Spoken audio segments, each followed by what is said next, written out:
Hello guys, welcome to another episode of Clues, Cues and Reviews, and today we're looking at chapter 499 of Fairy Tale.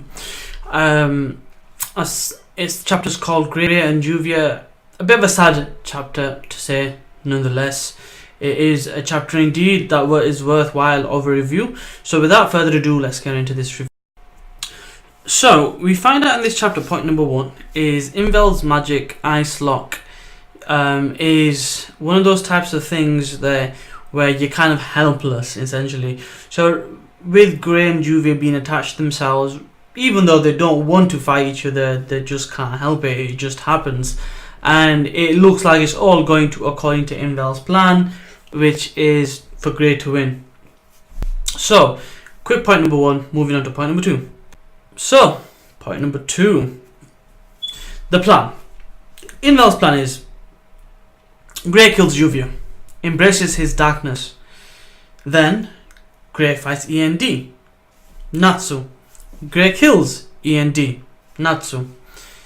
This loss for Zeref, being that he's his dear younger brother, even though he's meant to be the bad guy, would mean losing the softer side of Zeref. There's two loves in his life right now, Mavis and his younger brother. He absolutely adores his younger brother, to the point where he 400 years ago brought him back to life through magical means which cursed him.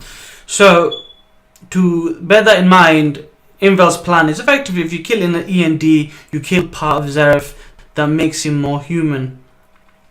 Then he becomes more pissed, he goes more towards his darker side, and he fights Aknologi and takes over the world. However, things don't always go to plan. So this brings up point number 3. So, like I said, things don't go to plan. The extenuating circumstances. Grey was meant to kill Juvia, right? Not right now. They both decide to kill themselves. Stab themselves in the heart. Invel was not planning on anticipating anything like to do with this. This was one thing he had not considered. Now, being that this takes place and both of them are dead, he has to go find Natsu himself. Not very good, is it? But hey, that's how the world works, I guess. That's point number 3. So point number 4. A development. Grey's meant to be dead. He isn't. But why isn't he dead? We see him contemplating what's going on. Essentially, Juvia, using magic, did a blood transfusion so that she could keep Grey alive. It's something that she had at the back of her mind for a very long time, and she thought, should the situation arise where she could save his life with her blood, she would do that. And that's probably why she wanted to be around him all the time, because that magic would have been of no use if she was on the other side of the island. Not that it really matters now, because the island's like 20th of its size. But anyway, the idea is she used her magic to do a blood transfusion, and now Juvia lives on through Grey, but she's basically dead otherwise. So it's going to be one of those darker Grey moments, pun intended, I guess, where Grey's basically lost someone that he was a love interest. People were shipping that. It was probably one of the more obvious ones. But he can't now. He can't, he's going to be pissed, and rightfully so. Which leads on to the ending of the chapter. Invel's kind of figuring out where Brandish took Natsu. And then he kind of gets some kind of irking or figuring out what's going on behind him. Turns around and a pissed Grey's there. Hair all spiked up. He's gone Super Saiyan. He's ready to tear him a new one. And, granted, he's not using his Demon Slayer magic right now. He's gone back to the old ways, but he's a lot more powerful now. Because you've got to bear in mind, Juvia was the elemental. She was the water bearer, the water user. Grey had freezing magic, ice molding magic. Them combined is a force. Can Invel deal with that force? We'll have to wait and see. But the landmark chapter's coming up as well. Chapter 500. It's called Fire and Ice. It's like Game of Thrones. We'll have to wait and see what happens. But leading on to point number 5, bare thoughts and things to anticipate. So, point number 5. What happens next? Anticipations, assumptions, predictions, theories, all of the above. Grey's pissed, rightfully so.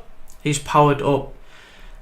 a lot of flack is given to the author because he doesn't really like to kill off his main characters. Now, don't get me wrong, Juvia isn't the main character. He's not Grey or Lucy. She's not in the integral part of Fairy Tale. So the integral part of Fairy Tale are basically Gildarts, and his name escapes me now. Makarov's grandson, Gajeel, Natsu, Grey, Erza, and that's your main components there. Then when you extend it a little bit, then you've got Juvia, then you've got Elfman, Mirani, Lisana, and then it expands from there. So them are your integral core members, are strong members of Fairy Tale right now. Kana, and so on and so forth. So she doesn't like killing them off. So Juvia, you'd think, being closer to the integral component of the story, from a Kaite, whole build-up or formation, you'd think that the pairing with Grey would mean that she would come back. There's always a good chance of that, but it might not happen straight away. I know literally Gajeel died in the next chapter, he was alive, but there could be something where she's revived, maybe something to do with the one magic, I don't know, but there'll be something there or thereabouts that we need to look into. So hopefully we'll find out very soon with that. Is a Grey going to tear Invil a new one? Maybe, quite possibly. But the chapter's called Fire and Ice, so the fire I can only assume is going to come from either Natsu or August. That's the only two people I can think that can do that fire type of magic. So is it going to be a situation where he beats Invil and then August turns up, or Grey turns up? Natsu turns up, or is it going to be a situation where he beats Invil? Mavis is fine now because her lock's gone, but he loses control and he hunts down Natsu because he's told that that's END. Or basically Invil just manipulates him and makes him fight END anyway. That's possibly the case, because bear in mind it's a landmark chapter now, anything is possible. I hope you get a bit of extra pages with this one, with it being a big chapter. We'll have to wait and see what happens. That's all I've got for this chapter review. Hope you enjoyed the chapter. A bit darker, a bit sadder, but we'll see what happens next. And if you haven't already, please subscribe. I'd greatly appreciate it. I'll see you next time. Peace.